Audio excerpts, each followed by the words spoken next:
কেন বলো তোমাকে দিয়ে জীবনে কিচ্ছু হবে না? তুমি যদি আজকে জীবন যুদ্ধে হেরে যাও তাহলে এই হারটা শুধু তোমার একার না। তুমি যেদিন এই পৃথিবীতে এসেছিলে তোমার বাবা তোমাকে কোলে নিয়ে তোমার চোখের দিকে তাকিয়ে তোমার বাবা স্বপ্ন দেখেছিল। ওই দিন থেকে আজ পর্যন্ত তোমার বাবা তোমাকে নিয়ে হাজারো লক্ষ স্বপ্ন দেখেছে। তুমি যদি আজকে বলো বাবা আমি হেরে গেলাম, আমাকে দিয়ে কিচ্ছু হবে না, তাহলে তোমার বাবার তোমাকে নিয়ে দেখা হাজারো লক্ষ স্বপ্ন মাটির সাথে ধুলোয় মিশিয়ে যাবে। তুমি এটাকে কিভাবে সহ্য করবে? হাউ উইল ইউ বিয়ার ইট? কিভাবে সহ্য করবে বলো? তোমার মা তোমার জন্ম থেকে আজ পর্যন্ত তার মোনাজাতে হাজারো লক্ষ ফোঁটা চোখের পানি ছেড়েছে। আজকে তুমি যদি বলো আমাকে দিয়ে কিচ্ছু হবে না, তাহলে তোমার মায়ের চোখের পানি আজকে মিথ্যা হয়ে যাবে। কেন তুমি হার মানতেছো? তোমার বাবা তোমাকে মানুষ করতে গিয়ে সমাজের কত মানুষের কাছে কত কথা শুনেছে। তুমি কি চাও না let your father be proud to tell everyone this is my son? তোমার বাবা একদিন সমাজে মাথাটা উঁচু করে বলুক এই যে দাঁড়িয়ে রয়েছে সে আমার ছেলে। তুমি কি চাও না এই কথাটা তোমার বাবা বলুক? প্রত্যেকটা মানুষের জীবনে বিপদ থাকবে, বালা মুসিবত থাকবে। The life is not bed of roses.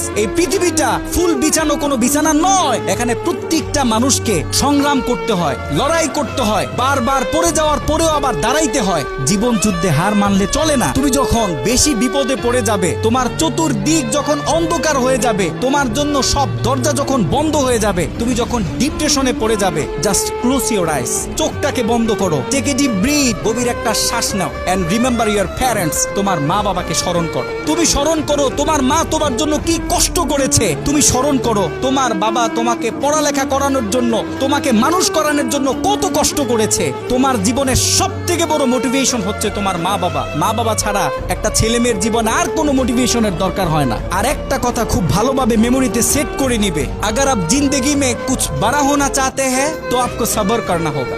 জীবনে যদি বড় কিছু হতে চাও তাহলে তোমাকে বড় ধৈর্যশীল হতে হবে। হার মানলে চলবে না।